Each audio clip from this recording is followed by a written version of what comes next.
Cara, desafio foi sempre a minha vida, velho.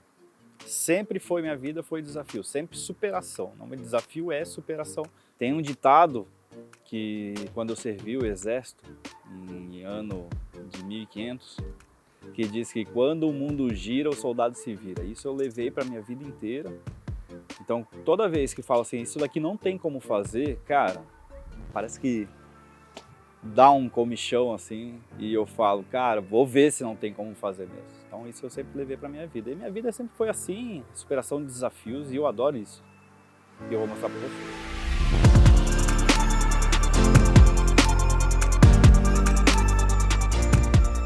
O maior desafio, não só meu, mas de todos os empresários, todos os empreendedores, é a quebra da dependência. Então hoje tu depender de muitos fatores para você ter sua operação, o primeiro desafio que ele deve superar, mas o meu foi esse, a questão de começar a quebrar essas dependências. E o primeiro foi a questão de estrutura, né? Para eu ter a minha operação, a gente precisava de um local, não tinha como a gente estar desenvolvendo nosso trabalho sem um local adequado para que a gente prestasse os nossos serviços, que é na área de treinamento, então precisava de uma estrutura bem grande. Mas lá no início a gente locava espaço de uma outra escola, aqui em Florianópolis. Então primeiro a gente foi para essa escola que já tinha um laboratório próprio deles, e a gente locava esse laboratório nas horas vagas, que era lá na Vidal Ramos, um lugar bem legal do Centro de Artes e Design, foi bem bacana.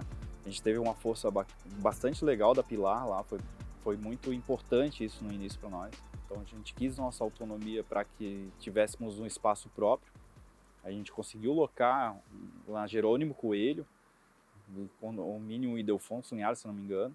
Aí já uma sala maior, né, que tinha toda a nossa autonomia, mas aí a gente já dependeu dos familiares para poder ajudar a gente, para a gente poder locar, emprestar nome, enfim, crédito para poder comprar nossos equipamentos. Começou a crescer e a gente já teve que mudar a nossa operação. A gente conseguiu também, da boa vontade do proprietário de um imóvel, que era um apartamento, um andar inteiro, na Vidal Ramos, que daí esse apartamento a gente transformou em empresa e a gente ficou lá alguns anos, assim, foi bem interessante, até que nós resolvemos mudar de Data 3D para Imagine School.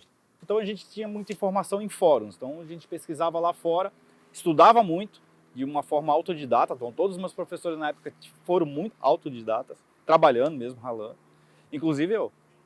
Então a gente tinha que aprender de tendência lá fora e começar a aplicar.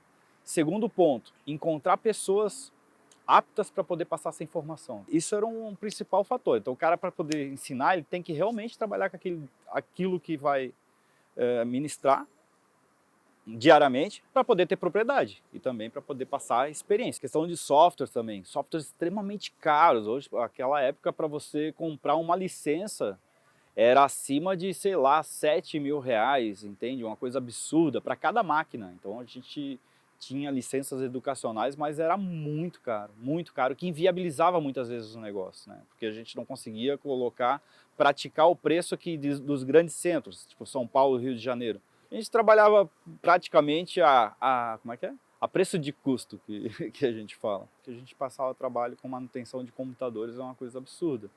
Eu sempre falava, eu queria fazer curso de papel e caneta, porque computador era uma coisa que sempre deu problema. Então, os professores, a galera que trabalhava com a gente, o pessoal que era mais especialista, enfim, me enxergavam muito como vendedor. Graças a Deus, eu era vendedor. Uma das formas de eles poderem ganhar dinheiro é que tinha alguém para poder vender. E isso, uma empresa, ela não se baseia num produto, e sim nos clientes. Então, aprendam isso de lição. Não existe uma empresa que faz um produto e pronto. Na verdade, para ela existir, ela precisa de cliente primeiro. Então, sempre fiquei muito incomodado quando uma pessoa falava assim, Janão, tu não consegue fazer tal coisa. Então eles não tinham muito respeito, eu via assim, por eu ser da área comercial e eu não entender muito de computação gráfica na época. Eu até entendia um pouco, mas não muito. Aí foi uma vez que peguei, cara, botei um colchão da minha filha, peguei o colchão dela e botei na sala. E fiquei lá 4 meses todos os dias até de madrugada estudando. Estudando não com um cursinho pago, um vídeo do YouTube, não. Estudando com os fóruns lá fora, italiano, inglês, japonês não, mas as outras línguas eu estudei de tudo que é tipo de jeito. E nesses 4 meses, depois desses 4 meses, eu desenvolvi um portfólio que depois eu apresentei para todo mundo e a galera ficou assim, porra, Janon, como é que tu fez isso aqui, cara? Eu consegui um portfólio bem interessante na época, superior até mesmo do que a gente ministrava. Aí eu comecei, daí a gente adquiriu um pouco de respeito.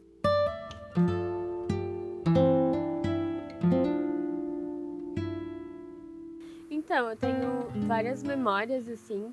A gente morava num apartamento bem pequeno e eu lembro dele acordar bem cedo para ir vender os cursos da empresa que ele trabalhava antes da Imagine. Eu lembro também de ficar eu e minha mãe, a gente assistindo TV e ele ficar trancado no quarto porque ele ficava estudando. E ele sempre foi muito determinado, ele botava como foco que ele queria aprender e ele ia lá e aprendia. Bem autodidata mesmo. E além disso, eu tenho várias outras memórias, assim, de quando eu ficava no colégio até mais tarde, porque eles precisavam ficar trabalhando, ou quando a minha avó me pegava no colégio também, porque eles não podiam me pegar.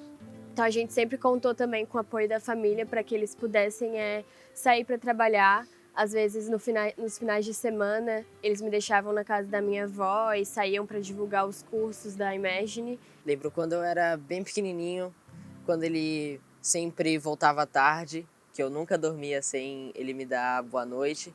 Sempre esperava ele até tarde, porque ele sempre trabalhava, tipo, muito tarde mesmo. E até quando maior, assim, ele me pegava na escola, a gente ia direto para a Imagine, para a escola, ele almoçava comigo. E mesmo com toda a correria, assim, que ele sempre trabalhava, sempre de um lado para o outro, sempre me deu atenção e nunca me faltou nada, assim. Por mais que às vezes você não tem aptidão para nada, tem muita gente que fala isso, né? Ah, eu não tenho talento, eu não sei fazer isso. Cara, não tem essa de não saber fazer. Você já tentou? Tentou de verdade? Parou, isso aqui é importante para mim? Se você tentar de verdade uma coisa que é importante para você, você vai conseguir. Ah, eu quero ser contorcionista. Quero botar meu pé na minha nuca.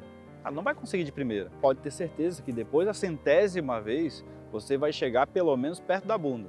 Não existe aquilo que a gente não sabe ou que a gente não consegue fazer. Se outra pessoa já conseguiu, claro que temos limitações, tem outras pessoas que são extremamente excepcionais, mas se na maioria não tem nada assim que ele tenha uma grande vantagem física, você consegue fazer também se você quiser, entende? Quando a gente chegou num momento que a Data 3D ele precisou mudar, né, tomar outros rumos, a gente veio com uma proposta, porque antes a gente só dava treinamentos da área de 3D, e Imagine School a gente ia ampliar nosso leque na área de programação, na área de design, na área de negócios, marketing, tudo focado na área de tecnologia, então a gente veio com a nossa proposta. Nesse local onde a gente estava lá no centro, o próprio dono precisou do imóvel, e como a gente não tinha pretensão de ficar com o imóvel, de comprar com o imóvel, a gente optou agora a gente está na hora de a gente adquirir a nossa própria sede. E a gente encontrou esse lugar aqui e a gente teve que transformar não somente o local, como também toda a escola, tá? Toda a escola a gente teve que mudar em 2 meses. Então foi um grande desafio mudar toda a proposta da escola, o nome da escola, site, toda a identidade visual, enfim, tudo. Em 2 meses a gente tinha esse desafio porque a gente precisava realmente mudar e teria que ceder o espaço, né, para que a gente pudesse liberar esse imóvel. Enquanto a gente estava fazendo toda a parte da reforma e a mudança da empresa, nós tínhamos uma pessoa que ficava na área comercial e causou um desfalque muito grande. Foram mais de 40 mil reais em dinheiro. E não só isso, ele prestava um relatório de 100 pessoas a mais que não existiam. Então, assim, a gente tinha uma meta de 300 pessoas e a gente só tinha 200 no final. Então, a gente contava com aqueles contratos, né? Então, os compromissos que nós tínhamos assumido, tanto da compra da empresa, de pagamento das despesas, a gente contava com esse tipo de serviço. Então, foi bem complicado. A gente foi muito desanimador, deu vontade realmente de... A gente chegou no momento e falou assim, pô, e agora? Como é que a gente vai fazer? Não tem dinheiro? A gente tem que fazer mudança, a gente tem que mudar toda a nossa proposta. E como que a gente vai fazer isso? Quando eu comecei a trabalhar com o meu pai, foi muito bom, assim, no sentido de acompanhar mais de perto a correria, assim. Ele sempre chegava no trabalho, ele não parava até a hora de sair. E eu comecei a entender o outro lado, as coisas que ele passava fora de casa, como isso refletia, assim, os problemas que ele enfrentava, as dificuldades. Sempre tive lá meu cantinho, sempre vendo ele, como eu disse, de um lado para o outro, sempre trabalhando e sempre ajudando ele também em decisões, assim, o pai sempre me perguntava, coisas assim pequenas, mas sempre lembro, assim, das coisas que eu respondia e pá. Eu era filho do patrão, né, mas era sempre tratado assim como amigo, porque todos assim que passavam lá pela Imagine, eu sempre fiz amizade, sempre era tratado como Cauã mesmo. Conforme eu fui crescendo e eu comentava assim, ai, tô indo trabalhar na escola do meu pai, as minhas amigas perguntavam assim, ai, que escola, onde é que fica? Daí eu falava assim, ah, Imagine, ali em Coqueiros. E aí eu via que as pessoas conheciam, que elas também tinham interesse em fazer alguns cursos de lá. Eu fui tomando mais noção do reconhecimento que a Imagine tem aqui em Florianópolis. Foi conforme eu fui crescendo mesmo. Às vezes ele sempre se desculpava por assim não dar muita atenção, mas eu sempre perdoava porque para mim eu sabia o motivo assim. E eu sempre amava ele, não tinha como fazer ele se sentir triste. Foi nossos alunos que nos ajudaram a superar esse desafio, não foi a gente, porque o incrível que pareça, nós pegamos todos os alunos que estavam com data 3D e colocamos para vir para Coqueiros, sair do centro e para Coqueiros como Imagine School. E a gente não teve cancelamento, na verdade, de 200 pessoas, somente 2 cancelaram. Mas isso se deve, eu acredito, porque aqui as pessoas se sentiam em casa. A gente sempre teve uma política, antes mesmo de falarem sobre diversidade e inclusão social, ou até mesmo falar sobre igualdade para todos, as pessoas aqui se sentiam em casa, se sentiam iguais. Então, a gente era muito procurado por isso. Desde o início, a gente sempre identificou qual que era o objetivo de cada aluno, né? Qual que era o sonho dele. E ver se fazia sentido também com a nossa empresa. Então, a gente conseguia auxiliar eles nessa jornada. O outro ponto que a gente viu que estava no caminho certo é quando foi o pai de um aluno com ele agradecer uma bronca que eu dei. Ele queria ir para um rumo, que eu cheguei e olhei para ele e falei assim, cara, tu não tem jeito para essa área, cara. Tu quer fazer porque tu acha cômodo, mas tu tem jeito para essa área. Então foi uma orientação que eu fiz. E eu nunca tive formação psicológica para poder fazer isso, mas era muita experiência de trato com as pessoas, identificar o perfil e poder estar dando uma orientada. Olha, tu tens mais aptidão para isso, então foca, vamos lá.